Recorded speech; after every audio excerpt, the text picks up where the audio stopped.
How's it going, everybody? Welcome to the final feature match of round 3 from our recent online tournament, the Frostbite Circuit Opener, as it is being dubbed. The first of many leading up to the Invitational, because we're using a point system. Extra points awarded to those in top 8 and top 4, etc., etc. So yeah, we're continuing on. As you guys know, if you've been watching the previous feature match, you've seen the incredible diversity that we've had in this tournament so far, and continuing on here with Invoked Generaider. Yeah, that's right. Probably an Invoked variant you haven't seen, if ever. Maybe you've probably heard of it, actually. I don't know. Who am I to judge what decks you guys have and haven't heard of? But it's certainly one that I haven't really seen at all. So very, very interesting to see it in this tournament here amongst our other 2 Invoked variants, which were Shadal and Mech Knight, I believe.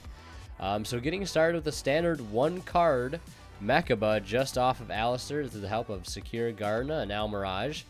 I believe this usually ends up being the standard go-to board.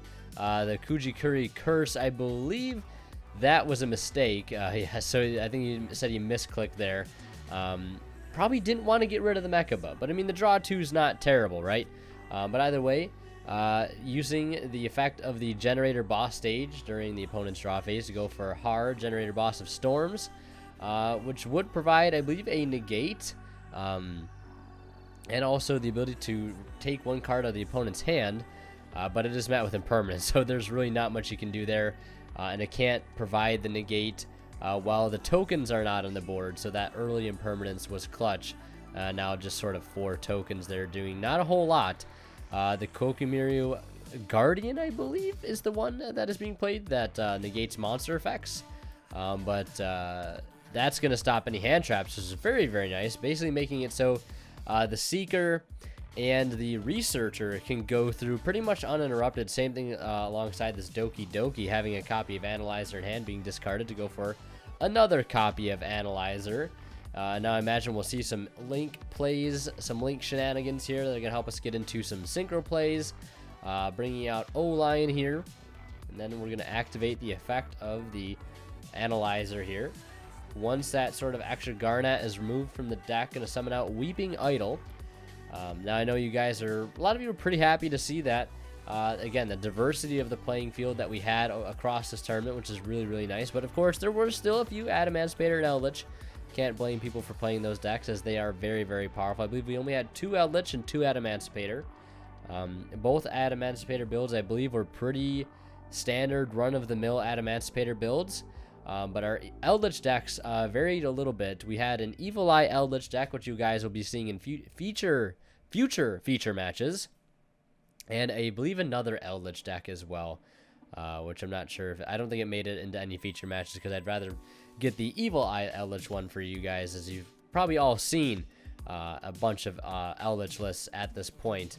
But either way, continuing on with, again, the standard run-of-the-mill, Needle Fiber and Friends play. We're seeing Marcher or Savage Dragon already established, and I think if you're the Adamancipator player at this point, you're really just trying to secure a game. Now, I do want to mention this because this does come up in this particular match. With the rules that I had stated for this tournament for EDO Pro, with an online tournament, I basically said, if your opponent loses connection, it is a game loss. They lose connection more than once, it's a match loss unless both players agree to a fresh restart, etc., etc. And the same thing here with the timer. Players were pretty much in Swiss mandated to play with the 180-second standard timer on EDO Pro. And I believe our Adamancipator player was new to YGO or EDO Pro. I believe this was like his first day using the program. And while being entranced in his long drawn-out combo, I believe the timer actually did run out on him. And he did take the loss in Game 1. And he was fully accepting to that. They actually had, I believe, an error before this, and I allowed a full, fresh restart. But yeah, so Adamancipator will lose Game 1. Unfortunately, you hate to see it, but rules are rules. But Imperium Duelist, guys, has just come out with this brand new incredible playmat featuring the Witch's Strike and the Solemn Strike, the Solemn Wars playmat as is being titled. You also got Tour Guide and the Forbidden Chalice and Forbidden Lance artworks. It's just such a gorgeous playmat. hands down has to be my favorite playmat from them so far. The artwork, the artist on this absolutely knocked it out of the ballpark. Absolutely incredible mat. And if you guys want to pick it up, you can, and get it for 10% off using that discount code WinnerKills10 off at checkout and save 10% on your entire order. And of course, if you guys are buying anything on TCG Player, please do not forget to use my affiliate link down in the description below of all my videos. If you guys check out using that link, do all your shopping using that link, check out with it, etc., etc., I will receive a small bit of the revenue from your purchase. That'll go right back to the channel, and it is, of course, greatly appreciated. So, into game 2 here now, where our Adamancipator player is going to get to go first because he did lose game 1 again because of the timer running out on EDO Pro. That was the rules of the tournament, and again, you gotta just enforce them, and basically said, just play a little faster here, and won't have any issues. So speeding up the combo quite a bit here. Again, sometimes it can be a little hard to do with some longer combo decks, but again, I mean, I've played Block BA extensively on EDO Pro with a timer on. I've never had any issues, but I could see, though, if you were new to the program, how you would have some issues there, trying to figure out what does what, etc., where to click it, and things like that. So either way, getting the Raptite on the field alongside the Kokimiru Guardian, getting a Cerberus on field, and also having that Foolish Burial to go grab one of 3 Block Dragons within the deck. So feels pretty good to have. I know what it's like, that Foolish Burial for Block Dragon, those Block Dragon BA feels. I've been wanting to try to get like a Block Dragon BA deck out to you guys, but like, I just feel like it's, I don't know. Deck really hasn't changed too much on my end, but it just feels bittersweet knowing that Block Dragon will probably get banned or limited or whatever the course of action will be. Block Dragon will be hindered, with thus hindering the Block Dragon BA deck, right? You move the Block Dragon from Block Dragon BA, you get regular BA. Which, would be kind of refreshing to go to. So, I don't know. If you guys see me cover BA in the future, it might be a different build of BA. But regardless, we're seeing Borreload Savage Dragon be made here, and then a copy of Seeker getting summoned out, hoping it doesn't whiff here. Revealing, I believe, yeah, no, that's going to whiff completely. Revealing, I believe, 2 Analyzers, another Seeker, a Block Dragon, and something else. So, yeah, you hate to see it, but I believe, regardless, that Seeker is a level 2 Synchro, or level 2 Tuner. So if he wanted to, he could synchro off with the Raptite and the Seeker for a copy of Dragite if he wanted that extra negation, spell trap negation. But it looks like he's going to link off for IP Masquerena instead and go for Block Dragon one more time again, because this is going to be nice because you won't be able to really get a Nightmare Unicorn effect, but what you will do is sort of trigger Block Dragon on the opponent's turn, which is huge. Because this deck can add 3 off of its Block Dragon. In BA, you really only add 2 ever, Gigantes and Fossil Dyna, or just another copy of Block Dragon itself. But in this deck, you can add up to 3 things. Technically, you could add 8 cards off of Block Dragon if they were all level 1. Just imagine one card searching you 8. Think about it. Luckily, there isn't a bunch of level 1 rock monsters, or Block Dragon would just absolutely be... I mean, obviously, if they were good level 1 rock monsters, but you get what I'm trying to say. But either way, Meltdown is played. Alistair's normal. The Napalooza says no immediately. Setting 2 back row here, linking into Secure Gardna. And, of course, there's that Raptite, rather, not Dragite. I don't know if I called it Dragite earlier, but Raptite is there to act as the quick play called by the grave. And remove that Alistair from the graveyard before he's able to really go into any... invoked plays, and to link off that Almirage for a copy of Secure Gardna. And now we're going to see Nightmare Unicorn get summoned out again, not going for the discard, obviously, since he has no cards in hand. I mean, you would have taken it, I'm sure, if he had the extra card in hand, but mainly, I assume at this point, just doing it to trigger that Block Dragon and Search 3. I believe a Seeker, a Researcher, and a copy of Gigantes. So definitely happy with all those cards, or it looks like maybe a copy of Analyzer. Analyzer gets normaled, and we'll see a copy of Artifact Sanctum being desperately tried to resolve here. And Artifact Scythe hits the field. And, I mean, you still got so many ways to negate it. Appaloosa or Savage, and Appaloosa will be the one. to try to negate, but it looks like we're going to have a follow-up here of Generator boss fight, I believe, and Savage is going to say no, so Generator losing there pretty quickly to that pretty nasty board of Adamancipator rocks and things. So we're on to game 3, where Invoked Generator will be opting to go first, and obviously taking game 1 at a technicality and losing outright in game 2. Hopefully he can have a pretty strong turn 1 here in game 3. So the standard Mechaba plays being made here, which is great to see.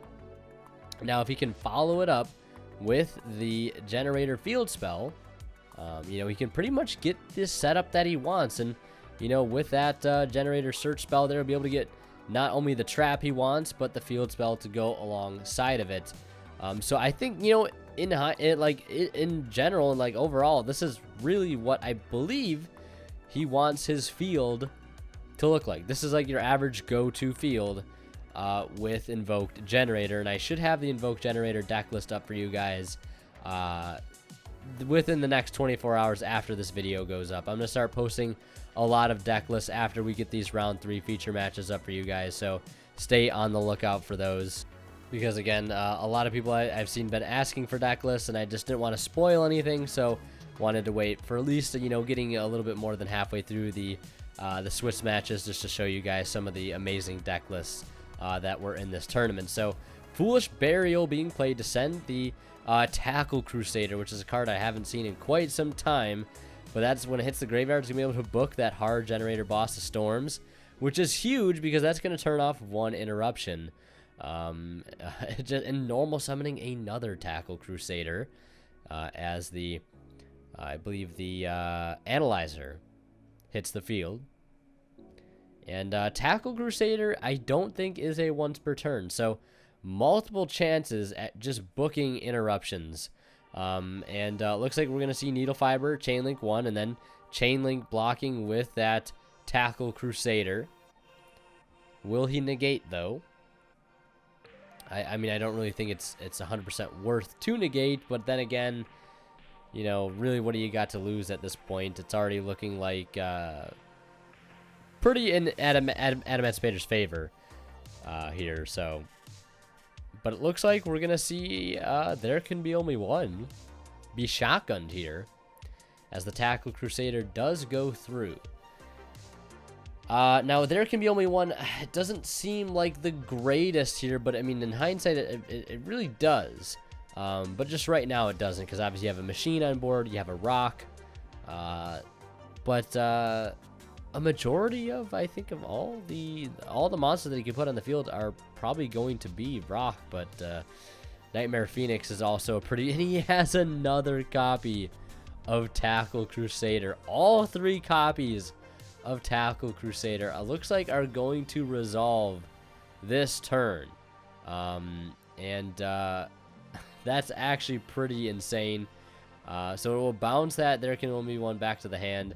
And another copy of the boss fight being activated here, which is nice, which gets another field spell out, which can attempt to summon out the Utgard, the Generator boss of Delusions, which is pretty nice here. Basically a quick effect banish. But he's going to need to be able to tribute off, I believe, Utgarda itself, since it needs to be, I believe, 2 Generator monsters or 2 rock monsters. I could be wrong. But he's going to summon out Block Dragon and go for Nightmare Unicorn. And that's pretty nice because you can use Unicorn to chain block that Block Dragon search. Looks like he's going to discard that Middle Putting Cessor. And spin away. Or actually, no, the Utgarda is going to activate here. That's going to banish that Unicorn. So might as well use it before he loses it. And he's going to summon out Gigantes. And there is a copy of Researcher. And we'll see here if that Researcher goes through, and it looks like it will for a copy of Doki Doki, which is nice.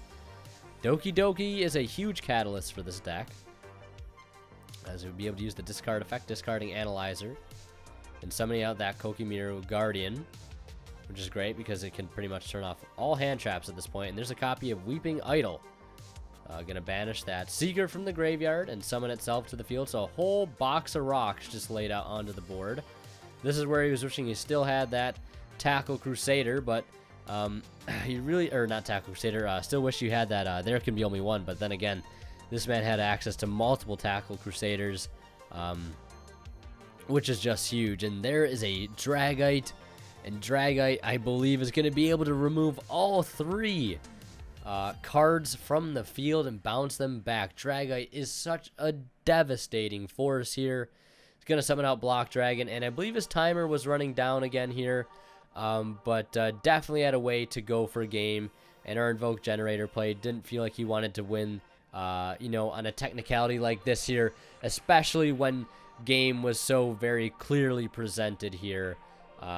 So Adamancipator takes this one 2-1 against Invoked Generator, despite having a little hiccup there in game 1 on behalf of Adamancipator, still able to make up for it in games 2 and 3, although Invoked Generator putting up somewhat of a fight, not really getting the best chance to showcase what the deck can do against such an oppressive deck like Adamancipator, but nonetheless still a pretty interesting build. Again, stay on the lookout for that Invoked Generator list somewhere in the community tab alongside other top 16 decks after round 3 in Swiss going out soon. So yeah, thank you guys so much for watching. Hope you're enjoying these feature matches so far, and again, leave a like if you are, and the double uploads as well. But you're trying to get multiple uploads out daily just to get the round matches out faster to you guys to ultimately get to the finals a lot quicker so it doesn't drag on too long. But yeah, thank you guys so much for watching again. And of course, a huge shout out to my Divine level channel members here on YouTube, Academic Thick, Travis Harron, and Zors. Thank you guys again for continuing to generously support the channel. It is, of course, greatly appreciated.